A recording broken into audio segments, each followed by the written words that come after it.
Morning students.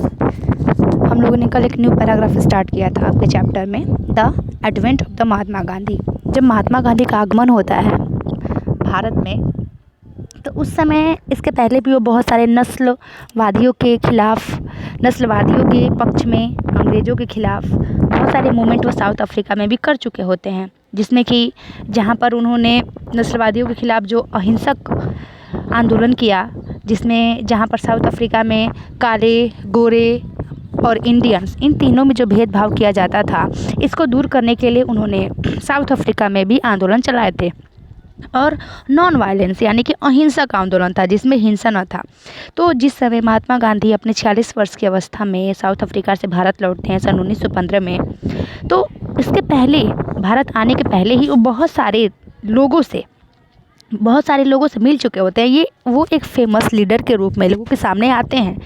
जब वो नस्लवादियों के खिलाफ मूवमेंट को जीत जाते हैं, तो भारत की जनता भी उनके प्रति अपने मन में एक उच्च विचार, एक सद्भावना को उत्पन्न कर लेती है।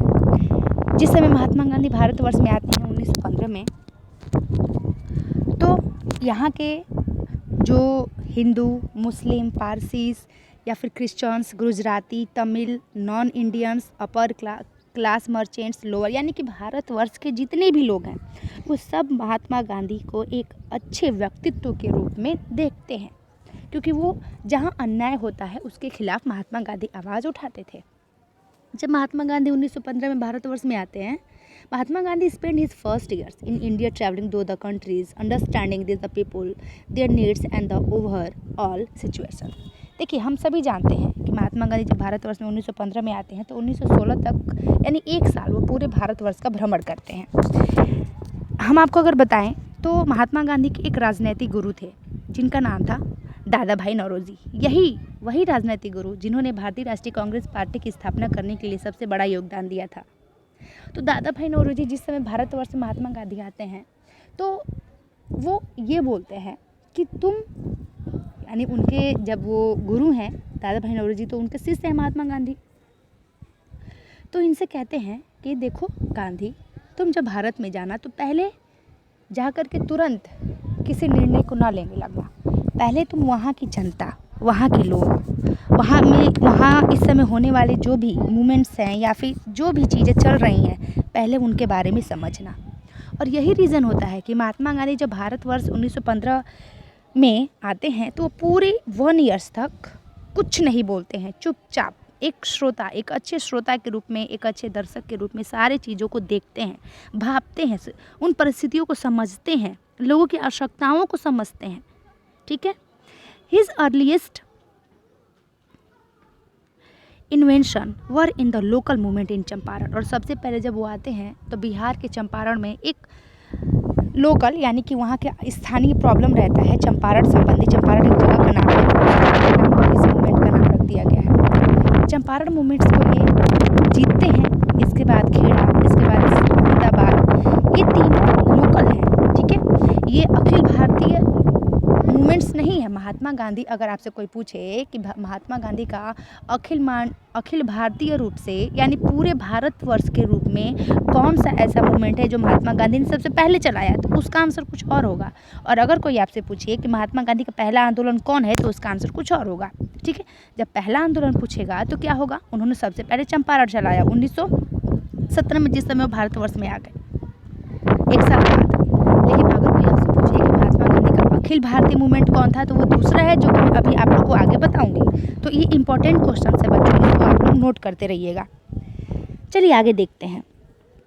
अगर हम बात करें, तो जब महात्मा गांधी चंपारण को, खेड़ा को, अहमदाबाद, खेड़ा मिल मजदूरों के खिलाफ जो आंदोलन था अहमदाबाद में, उनको ये जीतते हैं, तो इस आंदोलन के फलस्वरूप ये कुछ लोगों के कांटेक्ट में आ जाते हैं, यानी कुछ लोग इनको जानने लगते हैं। जैसे हम अच्छा काम करते हैं तो 10 लोग हमको जानते हैं ना, उसी तरह से ये राजेंद्र प्रसाद वल्लभ भाई पटेल के कांटेक्ट में आ जाते हैं, यानी उनसे मिलते हैं, उनसे इनका जान पहचान होती है।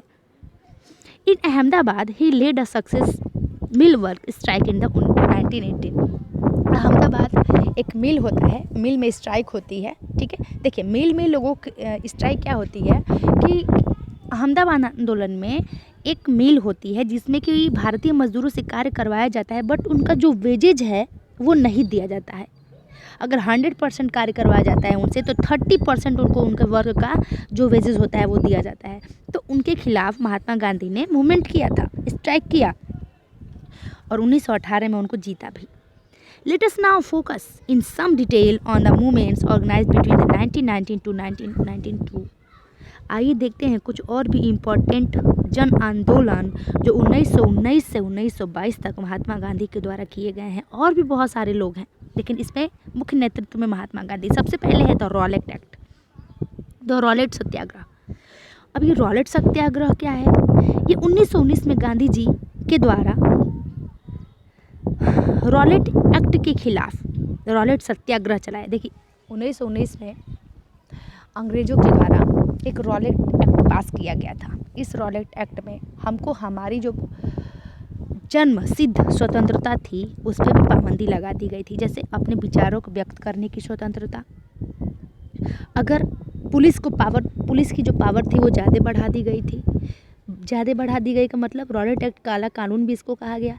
जैसे अगर हम कोई क्राइम करते हैं तो सबसे पहले क्या होता है अभी कि उस क्राइम को जब साबित हो जाता है ना वो क्राइम, तब ना हमको सज़ा मिलती है। मान लीजिए हमने क्राइम नहीं किया और हम किसी दूसरे या फिर हम उस क्राइम में फंस गए या फिर किसी के द्वारा फंसा दिए गए, तो हमको अपनी बातों को रखने का समय तो मिलना चाहिए। बट रॉलेट एक्ट में क्या था? काला कानून जिसे कहा गया, यानी इसमें ना कोर्ट, ना कानून, ना सुनवाई, ना कचहरी, कुछ नहीं होता था, सीधे सज़ा। तो इस रॉलेट एक्ट के खिलाफ महात्मा गांधी ने रॉलेट सत्याग्रह चलाया।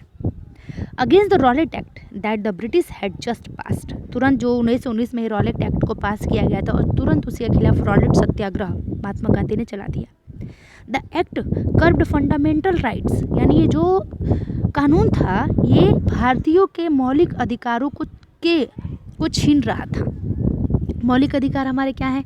बोलने का अधिकार, धार्मिकता का अधिकार, स्वतंत्रता का अधिकार, हम कहीं भी बैठे कहीं भी आएँ, अपने चीज़ों को, अपनी फीलिंग्स को कहने का अधिकार, शिक्षा का अधिकार, हमारे जो फंडामेंटल राइट हैं उनको, उसके खिलाफ इस एक्ट को लगा दिया गया था।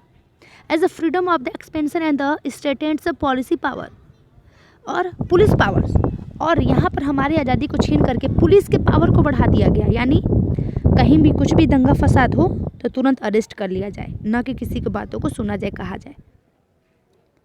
महात्मा Gandhi, Mohammad Ali Jinnah and the other felt that the government had to right to restrict people basic freedom.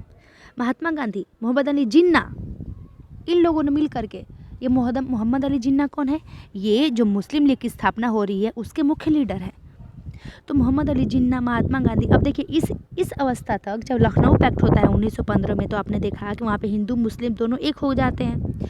तो 1919 में आते आते महात्मा गांधी के साथ मोहम्मद अली जिन्ना मिल करके जो रॉलेट एक्ट है उसके खिलाफ लोगों को ये कहते हैं, समझाते हैं कि ये जो एक्ट है ये तो हमारी आज़ादी को छीन रहा है, ये हमारे भारतवर्ष के लोगों की जो बेसिक नीड है उसको छीन रहा है। उनके खिलाफ ये एक्ट लगाया गया है। They criticise the act and devilish and the tyrannical, वो इस एक्ट को की आलोचना करते हैं और इसे शैतानी और ताकती, यानी शैतानी और यानी गलत, काला कानून के रूप में इसे बोलते हैं। कहते हैं डेवलिस मतलब ये शैतानी, ये जो एक्ट है ये शैतानी रूप में ये एक्ट है। टायरेनी यानी हमारे ऊपर ये क्या हो रहा है? बलपूर्वक नरसंहार है ये। Gandhi ji asked the Indian people to observe 6 April 1990 as a day of the non-violent opposition in the act as a day of the humiliation and the prayer।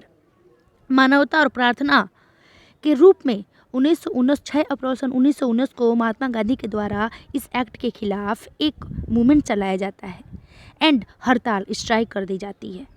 Satyagraha Sabha were set up to launch the movement, और सत्याग्रह सभा की स्थापना की जाती है जिसे 6 अप्रैल 1919 को Rowlatt act के खिलाफ सत्याग्रह चलाने के लिए। The Rowlatt satyagraha turn out to the first all India struggle against the British government although its was the largely strike to the cities. देखिए मैंने अभी आप लोगों को बताया ना कि महात्मा गांधी का पहला आंदोलन अगर कोई आपसे पूछे तो वो चंपारण है, बट अखिल भारतीय रूप में अगर आपसे कोई पूछे तो वो रॉलेट एक्ट है। यानी ये रॉलेट एक्ट महात्मा गांधी के द्वारा पहला चलाया गया संघर्ष वाला आंदोलन था जो पूरे भारतवर्ष में अंग्रेजी शासन के खिलाफ था। In April 1919, there were a number of the demonstration and the hartals in the country, and the government used brutal measures to the suppress them. 1919 नवंबर तक अप्रैल 1919 में बहुत सारे जगहों पर हड़ताल मूवमेंट्स, ठीक है, इसके बाद से आंदोलन, जन आंदोलन लोगों के द्वारा किए गए और बहुत ही दयनीय स्थिति अंग्रेजों के द्वारा उत्पन्न कर दी गई। ओ गॉड, 1 मिनट।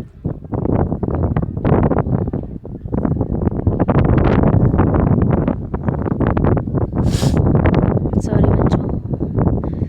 दयनीय स्थिति अंग्रेजों के द्वारा उत्पन्न कर दी गई।